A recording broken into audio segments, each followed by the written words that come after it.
Hello, welcome to channel, welcome to the another video of success way. আজকে আর একটা নতুন video class 11 semester 2 এর total revenue, average revenue এবং marginal revenue এর আজকে ফিক্সড প্রাইস নিয়ে ডিসকাশন করেছিলাম। আজকে আমরা ভেরিয়েবল প্রাইস নিয়ে ডিসকাশন করব। রেভিনিউ হচ্ছে, তাই তো? রেভিনিউ এর সঙ্গে আজকে আমরা ভেরিয়েবল প্রাইস নিয়ে ডিসকাশন করব। ঠিক আছে,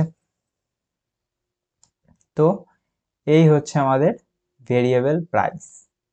ঠিক আছে, টিআর, এআর, এমআর সেরকম আছে। এবং আগের দিন আমি বলে দিয়েছিলাম যে কোয়ান্টিটি এবং প্রাইসটা যখন দেওয়া থাকবে তখন টোটাল রেভিনিউটাকে বার করার যে ফর্মুলা সেটা হচ্ছে পি ইন্টু কিউ, অর্থাৎ প্রাইস ইন্টু কোয়ান্টিটি, তাই তো? এবং এখানে আজকে দেখো, আজকে কিন্তু প্রাইসগুলো আর সেম নেই। আগের দিন কি ছিল? আগের দিন এখানে সব 6 করেছিল। ঠিক আছে, দেখি এই যে আগের দিন এখানে কি ছিল? সব 6 করা ছিল, তাই তো? সব কটা 6 ছিল, অর্থাৎ প্রাইসটা কিন্তু ফিক্সড ছিল। আজকে কি আছে? আজকেরটায় কিন্তু আর সব 6 নেই, এখানে 5 আছে, অর্থাৎ ফার্স্ট ইউনিটের জন্য 6, সেকেন্ড ইউনিটের জন্য 5, থার্ড ইউনিটের জন্য 4। ঠিক আছে, এইভাবে কিন্তু আজকে কিন্তু প্রাইসও কমছে। যত প্রাইস কমছে তত কিন্তু আমরা কোয়ান্টিটি বেশি পাচ্ছি, অর্থাৎ কোয়ান্টিটি আউটপুট যত বাড়ছে তত কিন্তু আমাদের প্রাইসও কমছে, তাই তো? প্রাইস কমছে, আউটপুট বাড়ছে। ঠিক আছে, তো এবার আজকে আমরা টোটাল রেভিনিউগুলো বার করবো। আজকে এখানে সব কটা দেওয়া আছে। 6 ইন্টু 1 কি হচ্ছে 6, 5 ইন্টু 2 কি হচ্ছে 10, তাই তো? সব কটা পি ইন্টু কিউ হচ্ছে।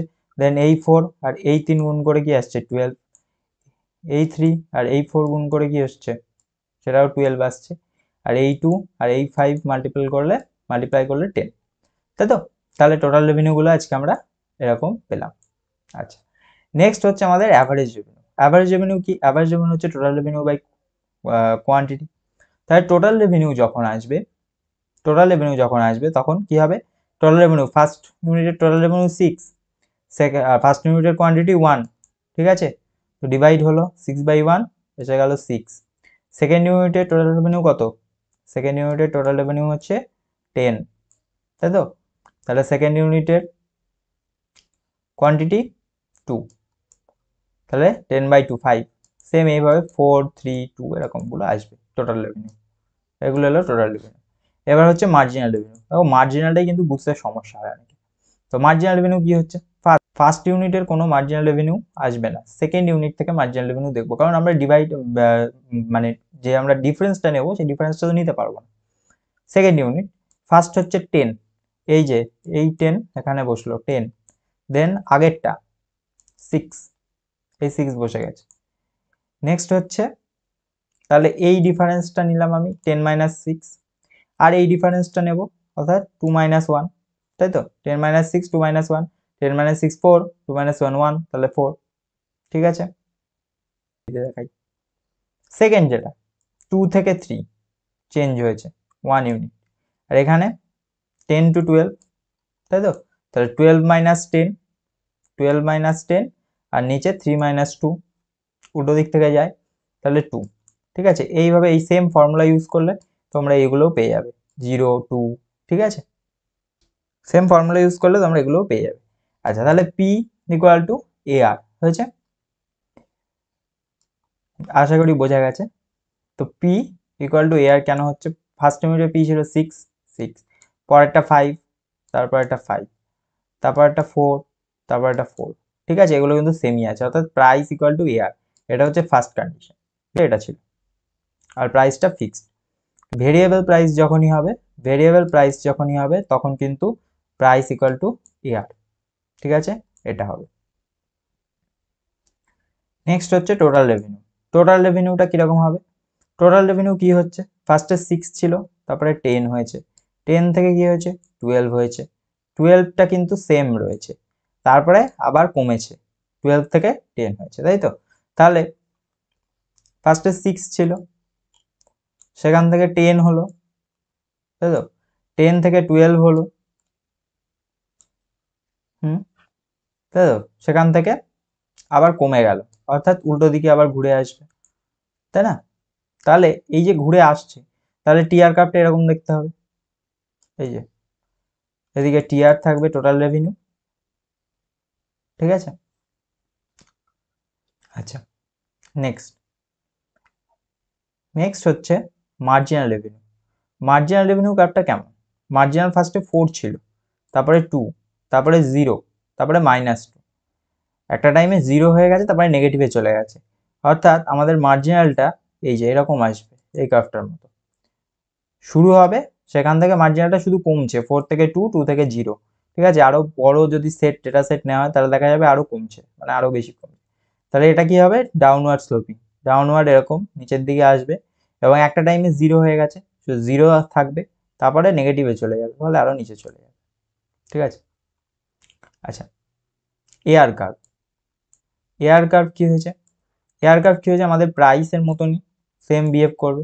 প্রাইস কি হচ্ছে, কমছে, তাই তো, আস্তে আস্তে প্রাইস কমেছে, এরকম কমেছে, তাহলে এয়ারটাও কি হবে, এয়ারটাও কমেছে 6, 5, 4, 3, 2, তাহলে এখানে যখন এয়ার কমছে তখন এয়ার কি হবে, এই যে ডাউনওয়ার্ড স্লোপিং। কিন্তু মার্জিনাল রেভিনিউর থেকে জিনিসটা আরো ফ্ল্যাটার হবে, ঠিক আছে। মার্জিনাল রেভিনিউ কার্ভটা আগে সামনে দিয়ে থাকবে, এয়ার কার্ভটা কিন্তু পেছন দিয়ে থাকবে, অর্থাৎ এয়ার কার্ভটা ফ্ল্যাটার, মার্জিনাল কার্ভটা কিন্তু মার্জিনাল রেভিনিউ কার্ভটা বেশি স্টিপার, ঠিক আছে, কারণ এয়ার কার্ভটা প্রাইসের মতন হবে। আচ্ছা, এবার এখান থেকে খুব ইম্পর্টেন্ট একটা জিনিস, সেটা হচ্ছে এই যে এমআর টিআর, এটা রিলেশন, এমআর টিআর এর যে রিলেশনটা হয়। আচ্ছা, এমআর টিআর রিলেশনের জন্য, এমআর টিআর এর রিলেশন খুব ভালো করে যেটা দেখার, সেটা হচ্ছে যে জিরোটা কোথায় আছে, জিরোটা কোথায় আছে, কোন ইয়ে দিয়ে জিরোটা আছে, ঠিক আছে। আমি জানি আমি ঠিক করছি কিনা, মনে হচ্ছে ঠিকই করছি, ঠিক আছে, এখান দিয়ে 0 আছে, তাই তো।